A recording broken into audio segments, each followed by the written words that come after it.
충격적인 일이 벌어졌습니다. 최근 중국 최대 포털 사이트에서 한국 유학 경험담이 폭발적인 조회수를 기록하며 중국을 발칵 뒤집었다고 합니다. 베이징대 최상위권 학생이 한국 연수 프로그램에 참가한 후 남긴 글이 중국 젊은이들 사이에서 논란의 중심에 섰는데요. 한국? 관심도 없었는데 라는 제목의 이 글은 중국 내 젊은 세대의 인식을 완전히 바꿔놓았다고 합니다. 심지어 중국 교육부는 긴급 회의를 소집했다는 소문까지 돌고 있습니다. 대체 이 학생은 한국에서 무엇을 보고 들었길래 이토록 파격적인 증언을 남겼을까요? 그가 경험한 충격적인 한국의 실체, 그리고 중국 젊은이들의 생각을 바꿔놓은 그 이야기의 전말을 지금 바로 시작합니다. 저는 중국 내륙 시골 출신 장웨이입니다. 베이징 대학에 입학한 후 열심히 공부하며 1학년을 보냈죠. 어느 날 학교 게시판에 흥미로운 공지사항이 붙었습니다. 아시아 지역 해외 연수 프로그램, 성적 상위 10% 학생 대상. 그 공지를 읽자마자 가슴이 두근거렸어요. 나도 포함되겠는데? 하는 생각이 들었죠.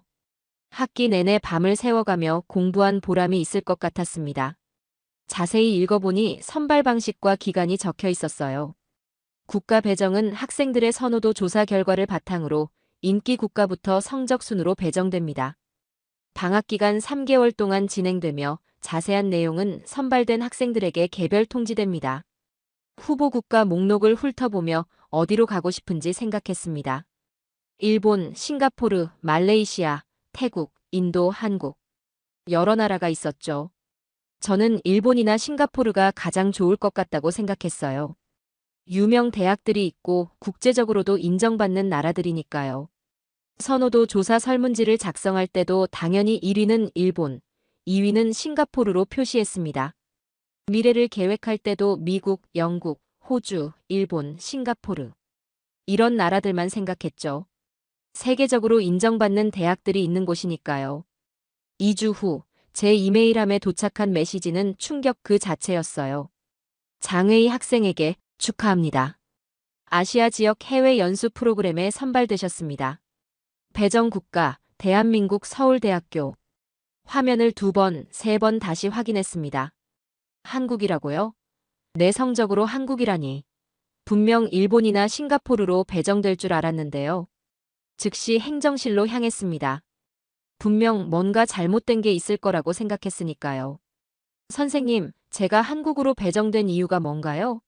제 성적이면 일본이나 싱가포르여야 하지 않나요? 행정 담당자는 고개를 저었습니다. 장웨이 학생, 한국은 최근 몇 년간 꾸준히 압도적인 1위 선호 국가예요. 모두가 가장 가고 싶어 하는 곳이죠. 그럴 리가 없는데. 속으로 중얼거렸습니다. 어리둥절한 채로 기숙사로 돌아왔습니다. 한국이라니 생각해 본 적도 없는 나라였어요. 고등학교 시절 역사 선생님이 한국에 대해 했던 이야기가 제 머릿속에 있던 전부였죠. 극우 민족주의 성향이 강하셨던 선생님이라 한국에 대한 평가가 그리 좋지 않았습니다. 한국은 원래 중국의 속국이었다. 우리 문화를 다 베꼈으면서 자기들 것이라 우긴다. 중국이 없었으면 한국 같은 나라는 존재하지도 않았을 거다. 그때도 별 관심이 없어서 그런지 그게 사실인지 아닌지 궁금해한 적도 없었어요. 제게 한국은 그저 작은 나라, 중국과 비교할 가치도 없는 곳이라고만 생각했습니다. 룸메이트들에게 상황을 설명하자 그들은 오히려 부러워했어요. 모두 한국이 최근 아시아에서 가장 인기 있는 나라라고 입을 모았습니다. 기술도 발전했고 문화적으로도 영향력이 크다고 했죠. 믿기지 않았어요. 제가 알던 한국은 그저 작은 나라, 중국의 그림자 같은 존재였는데 다들 왜 그렇게 열광하는 건지 이해할 수 없었습니다. 창밖을 바라보며 생각했어요. 한국이 뭐가 그렇게 대단하다는 거야? 그래, 직접 가서 확인해보자. 어차피 3개월이면 끝날 일이니 한번 견뎌보기로 마음먹었습니다. 모두들 부러워하는 한국 연수. 정말 그곳이 그들의 말처럼 대단한 곳일지 아니면 제가 알던 대로 그저 작은 나라에 불과할지 직접 확인해볼 시간이 다가오고 있었습니다. 한국행이 확정된 후 저는 처음으로 한국에 대해 알아보기 시작했습니다. 인터넷에서 찾아본 한국은 제가 알던 것과는 달랐어요. 서울은 현대적인 도시였고 서울대학교는 유명하다고 했습니다. 하지만 저는 여전히 의심스러웠어요. 인터넷의 정보가 과장된 것은 아닐까? 정말 중국만큼 좋은 점이 있을까? 중국에 비하면 그저 작은 나라일 뿐이야. 뭐가 그렇게 대단하다는 거지? 출국 일주일 전 가방을 꾸리면서도 마음은 복잡했습니다. 룸메이트들은 한국 연예인 사진을 보여주며 한국의 문화와 음식에 대해 이야기했어요. 그들의 열광하는 모습이 이해되지 않았습니다. 그렇게 좋다면 왜 세계적으로 중국보다 영향력이 작은 거야? 결국 유행일 뿐이지. 비행기 표를 확인하며 한숨을 쉬었습니다. 3개월 동안의 한국 생활. 어떨지 전혀 상상이 가지 않았어요. 출국 전날 부모님과 영상통화를 했습니다. 시골에서 평생을 사신 아버지는 걱정스러운 표정으로 말씀하셨어요. 외국은 위험하다. 소매치기 조심하고 밤에는 혼자 돌아다니지 마라. 특히 한국인들은 믿을 수 없다고 하더라. 어머니도 걱정이 많으셨죠. 그 먼 나라에 혼자 가서 어떻게 지낼지. 아프면 바로 연락하고 이상한 음식 먹지 마라. 중국 음식이 최고다. 통화를 마치고 침대에 누웠지만 쉽게 잠이 오지 않았습니다. 머릿속은 온통 한국에 대한 의심으로 가득 찼어요. 정말 그 작은 나라가 뭐가 그렇게 대단하다는 걸까? 분명 실망할 게 뻔했습니다. 결국 중국의 영향을 받은 나라일 뿐이잖아. 뭐가 특별하다고. 다음 날 아침 베이징 공항에서 한국행 비행기를 기다리며 마지막으로 중국 땅을 느꼈습니다. 같은 프로그램으로 가는 다른 학생들도 보였어요. 모두 들떠있는 표정이었죠. 저만 이렇게 회의적인 건가 싶었습니다. 다들 세뇌당한 것 같아. 한국이 그렇게 좋을 리가 없어. 비행기에 올라 창가에 앉았습니다. 이륙하며 베이징의 모습이 점점 작아지는 걸 바라보았어요. 불과 2시간 후면 한국에 도착한다니 가까우면서도 제 마음속에서는 너무나 먼 나라였습니다. 비행기에서 한국어 회화책을 펼쳤습니다. 학교에서 기본적인 자료를 받았지만 한국어는 정말 낯설었어요. 복잡한 문자와 발음. 중국어와는 완전히 달랐습니다. 이런 어려운 언어를 왜 배워야 하는 거지? 그냥 중국어를 쓰면 될 텐데. 비행기가 서서히 하강하기 시작했어요. 창밖으로 한국의 모습이 보이기 시작했습니다. 생각보다 산이 많고 땅이 좁아 보였습니다. 중국의 광활함에 익숙한 제게는 작아 보였어요. 그래, 직접 확인해보자. 이 작은 나라가 정말로 다들 열광하는 이유가 뭔지. 비행기가 인천국제공항에 착륙했습니다. 이제 정말로 한국에서의 생활이 시작되는 순간이었어요. 제 의심이 맞는지 아니면 정말 놀라운 나라인지 직접 눈으로 확인할 시간이 왔습니다. 비행기에서 내리는 순간 저는 첫 번째 충격을 받았습니다. 인천국제공항은 상상했던 것과 완전히 달랐어요. 깨끗하고 현대적인 시설, 효율적인 시스템, 그리고 질서 정연한 모습이 눈에 들어왔습니다. 이게 후진국이라고? 저도 모르게 중얼거렸어요. 입국 절차도 놀라울 정도로 빨랐습니다. 자동화된 시스템으로 여권 확인부터 입국 신고까지 몇 분 만에 끝났어요. 베이징 공항에서 몇 시간씩 기다려야 했던 경험과는 완전히 달랐죠. 아니, 대체 어떻게 이렇게 빠르지? 하지만 곧 제 의심이 되살아났습니다. 그래, 공항은 좋아 보이지만 이건 외국인들에게 보여주기 위한 전시장 같은 곳일 뿐이야. 실제 도시는 분명 다를 거야. 짐을 찾아 출구로 나가는 길에 곳곳에 설치된 최첨단 기술들이 눈에 띄었습니다. 터치 한 번으로 정보를 얻을 수 있는 키오스크, 디지털 안내판, 심지어 로봇 안내원까지 있었어요. 화려한 기술만 있는 게 뭐 대수야? 실제 생활은 어떨지 모르잖아. 공항 출구에서 서울대학교 측에서 나온 담당자를 만났습니다. 한국인 조교 김수연 씨는 유창한 중국어로 저를 반겨주었어요. 장혜희 학생, 안녕하세요. 인천공항에 오신 것을 환영합니다. 서울대학교까지 모셔다 드릴게요. 그의 중국어 실력에 놀랐지만 표정에는 드러내지 않았습니다. 당연히 중국어 정도는 할 줄 알아야지. 공항에서 나와 공항철도를 타는 동안 창밖으로 보이는 도시 풍경이 점점 더 인상적으로 변해갔습니다. 고층 건물들, 잘 정돈된 도로, 깨끗한 거리. 제가 상상했던 것과는 달랐어요.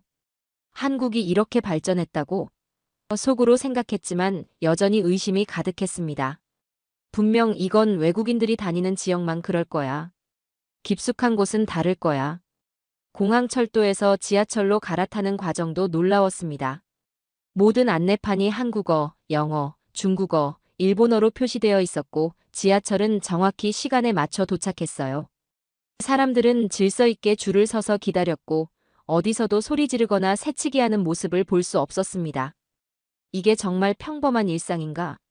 궁금증이 들었지만 여전히 반신반의했어요. 지하철에 탑승한 후 김수현 씨가 교통카드를 건네주었습니다. 이 카드로 지하철, 버스는 물론 편의점에서도 결제할 수 있어요. 서울은 대중교통이 발달해서 이동하기 정말 편리해요. 저는 무덤덤하게 받아들였습니다. 이런 카드 정도는 중국에도 있어. 뭐가 그렇게 특별하다고? 서울로 향하는 동안 창밖으로 보이는 풍경이 점점 도시화되었습니다.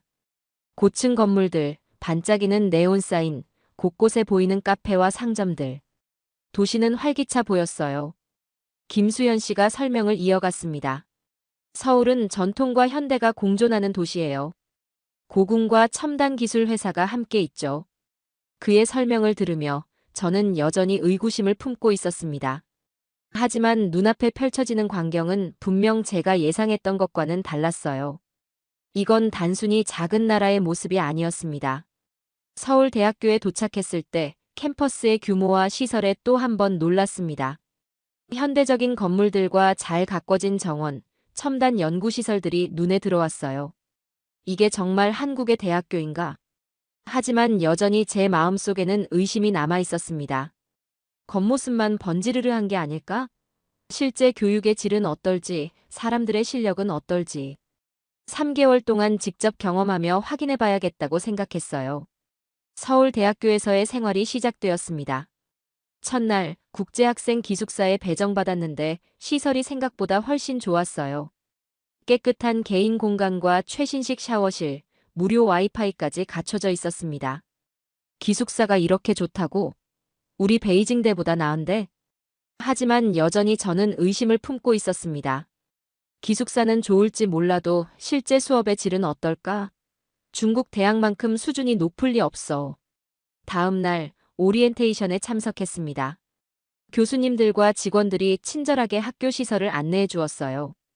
도서관은 24시간 운영되고 연구실은 최첨단 장비로 가득했습니다. 심지어 캠퍼스 내 식당의 음식도 다양하고 맛있었어요. 도서관이 24시간이라고? 정말 공부를 중요시하는 건가?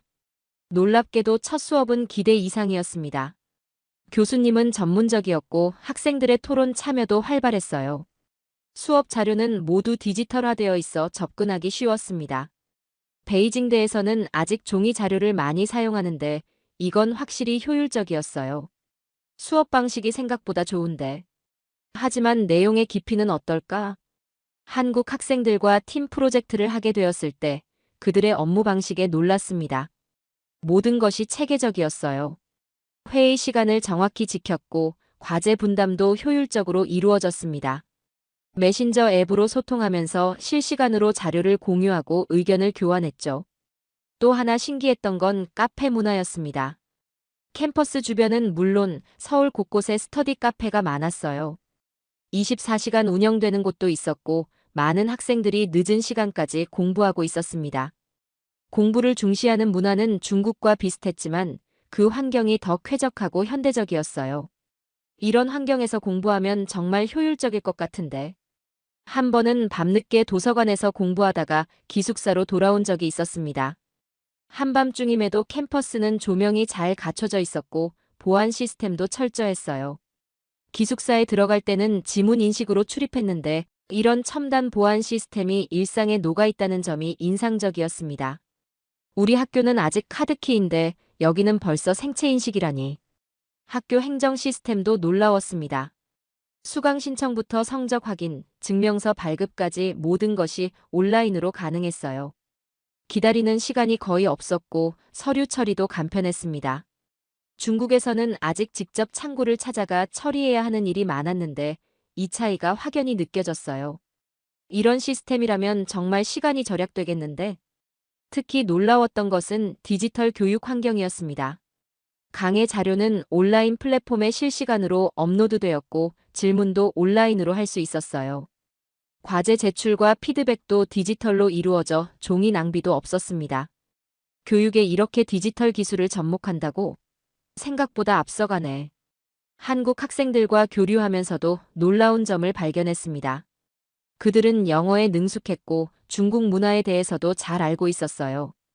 처음에는 그저 표면적인 관심일 거라 생각했지만 깊이 있는 대화를 나누면서 진심으로 다양한 문화를 존중한다는 것을 느꼈습니다. 한국 학생들이 이렇게 글로벌한 시각을 가지고 있다고? 하지만 여전히 저는 완전히 마음을 열지 못했습니다. 그래, 겉으로는 다 좋아 보이지만 분명 단점도 있을 거야. 중국만큼 규모가 크지 않고 역사적으로도 우리보다 짧은 나라잖아. 그럼에도 불구하고 날이 갈수록 한국의 교육 시스템과 디지털 환경, 업무 효율성을 직접 체험하며 제 생각이 조금씩 바뀌고 있었어요. 한국은 제가 생각했던 작은 나라가 아니었습니다. 작지만 스마트하고 전통과 현대가 조화롭게 공존하는 나라였죠. 내가 알고 있던 한국과 너무 다르잖아. 서울대학교에서의 생활이 한 달쯤 지났을 때 교환학생 프로그램의 핵심 과정인 글로벌 비즈니스 전략 수업이 시작되었습니다. 이 수업에서는 다양한 국적의 학생들과 팀을 이뤄 프로젝트를 진행하게 되었어요. 다국적 팀으로 프로젝트라. 재미있겠는데? 저는 5명으로 구성된 팀에 배정되었습니다. 저 말고도 중국 학생 1명, 한국 학생 2명, 그리고 일본 학생 1명이 있었어요. 우리 팀의 주제는 아시아 시장에서의 스타트업 전략이었습니다. 첫 미팅에서부터 차이점이 드러났어요. 한국 학생 민지가 자연스럽게 팀장 역할을 맡았는데 체계적으로 일정을 조율하고 역할을 분담했습니다. 프로젝트 관리 앱을 사용해 모든 일정과 과제를 정리했죠. 이렇게 체계적으로 프로젝트를 관리한다고? 생각보다 전문적인데? 하지만 곧 문제가 발생했습니다. 다른 중국 학생 리앙은 팀 미팅에서 저와 중국어로만 대화하려 했어요. 다른 팀원들이 영어로 이야기하자 불만을 표현했죠. 우리끼리 중국어로 얘기하면 더 효율적이잖아. 굳이 영어로 애쓰지 말고 우리 식대로 하자. 민지가 부드럽게 제안했습니다. 모두가 이해할 수 있는 언어로 대화하는 게 좋을 것 같아요. 팀워크를 위해서요. 리앙은 불만스러워했지만 저는 민지의 말이 맞다고 생각했어요. 팀으로 일하려면 모두가 이해할 수 있어야 했으니까요. 회의가 진행될수록 더 큰 차이점을 발견했습니다. 리앙과 저는 주로 자기 의견을 강하게 주장했지만 한국 학생들은 다른 사람의 의견을 경청하고 조율하는 데 능숙했어요. 처음에는 그들이 소극적이라고 생각했지만 사실은 효율적인 합의점을 찾는 과정이었습니다. 왜 한국 학생들은 유독 팀장 역할을 잘하지? 영어를 원어민처럼 잘하는 것도 아닌데. 프로젝트가 진행되면서 더 큰 충격을 받았습니다. 리앙은 자신의 파트를 제때 완성하지 못했고 회의에도 자주 늦었어요. 반면 한국 학생들은 항상 기한을 지켰고 심지어 추가 자료까지 준비해왔습니다. 민지, 이 자료 어디서 찾았어? 정말 유용한데? 아, 교수님이 추천한 책을 찾아봤어요. 도움이 된다니 다행이네요. 이런 태도의 차이가 결과물에도 영향을 미쳤습니다. 한국 학생들의 발표 자료는 깔끔하게 정리되어 있었고 시각적으로도 전문적이었어요. 반면 리앙이 맡은 부분은 급하게 만든 티가 났습니다. 다른 팀들을 관찰해도 비슷한 패턴이 보였어요. 한국 학생이 주도한 팀들은 대부분 체계적이고 완성도 높은 발표를 했습니다. 중국 학생들이 많은 팀은 아이디어는 좋았지만 협업과 발표 면에서는 부족한 점이 있었어요. 왜 한국 학생들이 유독 팀장 역할을 많이 맡지? 우리는 단순히 큰 나라라서 잘할 거라고 생각했지만 실제로는 한국 학생들이 더 체계적이고 조직적으로 움직이고 있다. 이런 경험들이 쌓이면서 제 생각도 서서히 바뀌기 시작했습니다. 한국은 단순히 작은 나라가 아니었어요. 그들만의 강점이 있었고 특히 효율성과 조직력, 협업 능력에서는 배울 점이 많았습니다. 프로젝트 발표일, 우리 팀은 좋은 평가를 받았어요. 교수님은 특히 우리 팀의 체계적인 분석과 협업 방식을 칭찬하셨습니다. 그 공로는 대부분 한국 학생들에게 있었죠. 장회의, 이번 프로젝트에서 무엇을 배웠어요? 교수님이 물으셨습니다. 잠시 생각한 후 대답했습니다. 팀워크의 중요성을 배웠습니다. 그리고 선입견을 버리는 법도요. 교수님은 미소를 지으셨고 민지는 놀란 표정으로 저를 바라봤어요. 그날 처음으로 제가 한국에 대해 가졌던 편견을 인정하게 되었습니다. 프로젝트가 끝난 후 저는 한국에 대한 생각을 많이 바꾸게 되었습니다. 어느 날 민지가 서울 시내 투어를 제안했어요. 처음에는 그저 의례적인 예의상 동의했지만 그날의 경험은 제 생각을 완전히 바꿔놓았습니다. 서울의 진짜 모습을 보여줄게. 관광객들이 가는 곳 말고 우리가 실제로 살아가는 곳들. 민지의 말대로 우리는 관광지가 아닌 실제 서울 사람들이 생활하는 곳들을 돌아다녔어요. 먼저 방문한 곳은 디지털 노마드들이 모이는 공유 오피스였습니다. 젊은 창업가들이 열정적으로 일하는 모습이 인상적이었어요. 여기서 많은 스타트업이 시작돼. 정부에서도 창업을 적극 지원하고 있어. 다음으로 방문한 한 회사의 사무실은 더 놀라웠습니다. 최첨단 기술로 가득한 공간에서 직원들은 효율적으로 일하고 있었어요. 자유로운 소통과 수평적인 문화가 느껴졌죠. 이 회사는 5년 전에 창업해서 지금은 글로벌 기업이 됐어. 기술력으로 승부하는 거지. 이렇게 짧은 시간에 글로벌 기업이 된다고? 중국에서는 정부 지원 없이는 쉽지 않은데. 민지는 웃으며 말했습니다.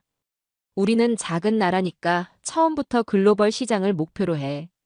좁은 국내 시장에만 머물면 성장하기 어렵거든. 그 말에 깊은 통찰력이 있었습니다. 한국은 작은 나라였지만 오히려 그것이 글로벌 시장으로 나아가는 원동력이 되고 있었어요. 중국은 넓은 내수 시장에 안주하는 경향이 있었는데 그것이 오히려 한계가 될 수도 있겠다는 생각이 들었습니다. 저녁에는 한강공원에 갔어요. 많은 사람들이 자전거를 타고 피크닉을 즐기고 운동을 하고 있었습니다. 공공시설이 잘 정비되어 있었고 사람들은 규칙을 자연스럽게 지키며 공간을 공유하고 있었어요. 한강은 서울 시민의 자랑이야. 도시 한가운데 이런 자연 공간이 있다는 게 정말 소중하거든. 중국의 대도시에는 이런 공간이 부족한 것 같아. 있더라도 이렇게 깨끗하게 관리되진 않고. 민지의 스마트폰을 통해 한국의 다양한 IT 서비스도 경험했습니다. 음식 주문, 택시 호출, 지도 앱, 번역 서비스 등 일상생활의 모든 것이 디지털화되어 있었어요. 그것도 굉장히 사용자 친화적으로요. 이런 서비스가 있으니 일상이 정말 편리하겠네. 맞아. 한국은 IT 인프라가 정말 잘 갖춰져 있어. 작은 나라라서 빠르게 기술을 도입하고 전국으로 확산시키기 쉬운 점도 있지. 그날 밤 기숙사로 돌아오는 길에 생각했습니다.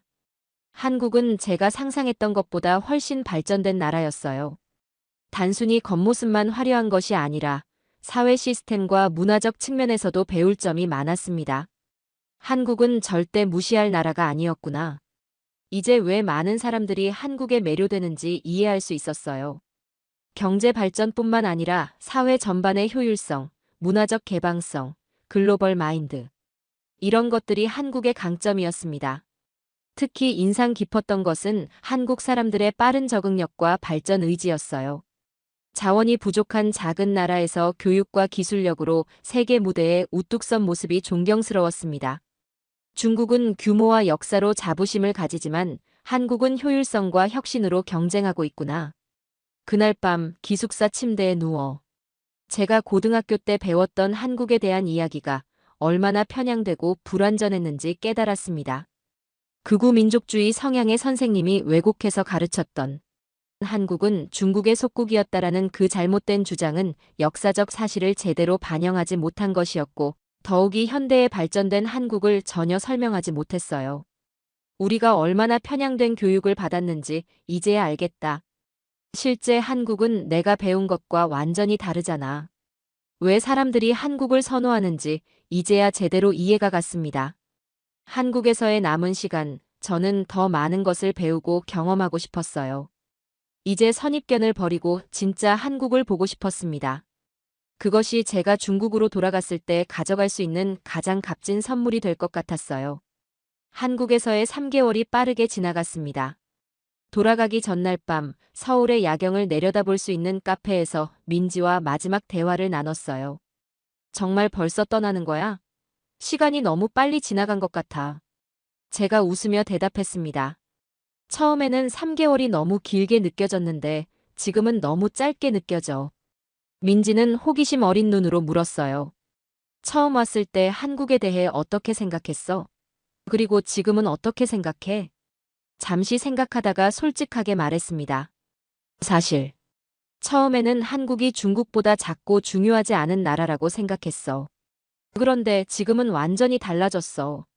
한국은 작지만 효율적이고 혁신적이고 굉장히 발전된 나라라는 걸 알게 됐지.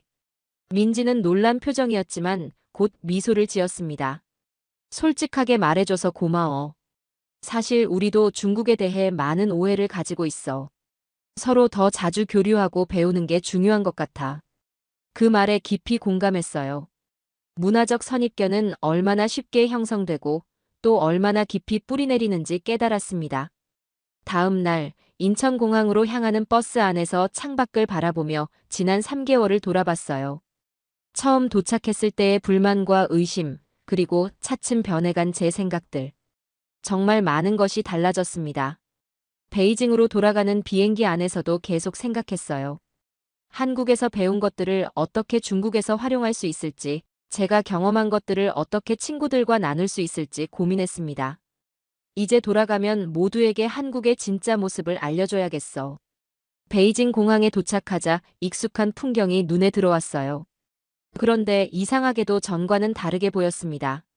사람들이 줄을 서지 않고 몰려드는 모습, 시끄럽게 떠드는 소리, 곳곳에 버려진 쓰레기. 한국에서 보지 못했던 광경이었죠. 왜 이전에는 이런 것들이 눈에 띄지 않았을까? 기숙사에 돌아오자 룸메이트들이 반갑게 맞아주었습니다. 장웨이, 드디어 왔구나. 한국은 어땠어? 예전 같았으면 별거 없었어라고 대답했겠지만 이제는 다른 말이 나왔습니다. 한국은 우리가 생각했던 그런 나라가 아니었어. 정말 많은 것을 배웠고 우리도 본받을 점이 많아. 룸메이트들이 신기한 듯 쳐다봤어요. 그 작은 나라에서 무슨 말이야? 그래서 저는 차근차근 설명했습니다. 한국의 디지털 인프라, 효율적인 공공 시스템, 깨끗한 환경, 질서 정연한 사회, 그리고 글로벌 경쟁력까지. 한국에서 경험한 모든 것을 이야기했어요. 사람들이 왜 그렇게 한국에 가고 싶어 하는지 직접 보고 나니까 알겠더라. 부모님께 전화를 드렸을 때도 비슷한 이야기를 했습니다. 처음에는 의아해 하셨지만 제 경험담을 들으시고는 점차 이해하시는 것 같았어요. 우리도 한번 한국에 가봐야겠구나. 아버지가 말씀하셨습니다. 네가 그렇게 변했다면 분명 배울 점이 있을 거야. 학교로 돌아가 새 학기가 시작되었을 때 교수님들은 제가 한국에서 어떤 경험을 했는지 물어보셨어요. 한 교수님은 특히 흥미로워하셨습니다. 장의, 한국에서 가장 인상 깊었던 점은 뭐였나요? 잠시 생각한 후 대답했습니다. 효율성과 혁신이었습니다. 작은 나라지만 그 한계를 극복하기 위해 끊임없이 발전하고 있어요. 우리는 큰 나라라서 때로는 안주하는 경향이 있는데 한국은 항상 더 나은 방법을 찾고 있었습니다. 교수님은 고개를 끄덕이셨어요. 좋은 관찰이군요. 다른 문화를 통해 자신의 문화도 새롭게 볼 수 있게 된 것 같네요. 한국에서의 경험은 제 인생의 전환점이 되었습니다. 단순히 3개월의 교환학생 프로그램이 아니라 세계를 바라보는 제 시각을 완전히 바꿔놓은 여정이었어요. 이제 저는 더 이상 국가의 크기나 역사적 관계로 다른 나라를 판단하지 않게 되었습니다. 한국에 가지 않았다면 이런 깨달음을 얻지 못했을 거야. 제 베이징 대학 졸업 논문의 주제는 한국과 중국의 디지털 혁신 비교 연구였어요. 한국에서 경험한 것들이 제 학문적 관심사까지 바꿔놓은 셈이죠. 때로는 한국에서의 추억이 생생하게 떠오릅니다. 서울의 밤거리, 한강공원의 풍경, 서울대학교 캠퍼스, 그리고 그곳에서 만난 사람들과 배운 것들. 그 모든 것이 제 안에 깊이 남아 있어요. 사람들이 왜 그렇게 한국에 가고 싶어 하는지 이제는 정말 이해가 돼. 한 중국 학생의 여정을 통해 우리는 선입견이 어떻게 깨지는지, 그리고 경험이 얼마나 강력한 스승인지를 보았습니다. 세계 속의 한국은 이미 그 실력을 인정받고 있으며 장웨이의 이야기는 그저 그 현실을 확인시켜준 또 하나의 사례일 뿐입니다. 결국 중요한 것은 국가의 크기가 아닌 혁신과 효율성, 그리고 미래를 향한 비전이 아닐까요? 이 이야기가 여러분에게도 새로운 시각을 선물했기를 바랍니다. 긴 영상 시청해주셔서 감사합니다. 구독과 좋아요는 영상 제작에 큰 힘이 됩니다. 내일은 더 좋은 영상으로 찾아오겠습니다.